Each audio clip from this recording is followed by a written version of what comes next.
Vise Prezidente PN se asumi knaar nudar embaixadora Timor-Leste e Japaun. Vise Prezidente Parlamentu Nasional, Maria Terezinha Vegas, se resigna an Husinia cargo, onde assume fale knaar nessa embaixadora Timor-Leste e Japaun, no sessimo posse e a loron são resunualo semana oin. Também Parlamento Nacional se halo eleição, onde ele fale membro ida a tu substitui deputada Ninia Fatin, nudar Vise Prezidente Parlamentu Nasional. How atu assume knaar ida nudar embaixadora, a cara aquela coisa tem que resigna para o cargo atual. Tambah hanesan deputada ali buat selo kita. Tambah cargo ne luni, tambah cargo ne quando house site tem que parlamento reúne fila fale holi elege ka hili ne la hanesan hatulo. Ne be la hanesan alin sira. Ida be house tem que halo eleição fomba cargo ne be ma ocupa agora. Também da nema ka Cari, depois de a tomada de posse, eu resigna.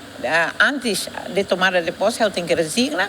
E, claro, eu vai ao parlamento. E depois, parlamento, quando ia a sessão plenária, fila faleona, ou depois do recesso, agora a minha recesso não é laranja.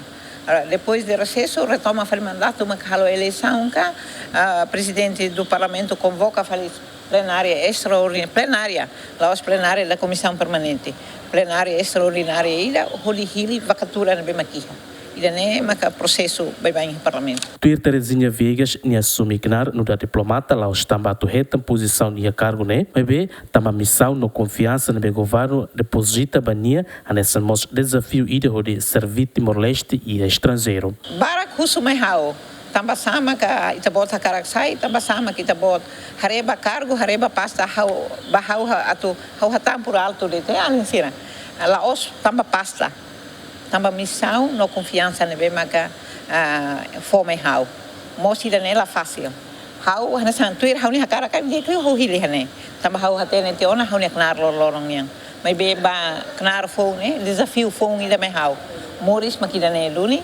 Ita tem que pronto e renebelet. Tamba no fim haula ba serve nação selo, mas be haula serve haula nação e a selo. Haula representa na fatin Timor. O engenheiro jornalista Cira Russo com o programa no plano durante o mandato, deputada ne receita horidihan ofensivo posse mas se colia com a assunto ne. Relembra que a tarde ne Elidio Ximenes mas assume ela cargo nessa embaixador Timor-Leste e Japaun desde tinan rihun rua Ronolo, mas be ninha mandato termina ona. Luciano Amaral, Adriano Verdial, GMN.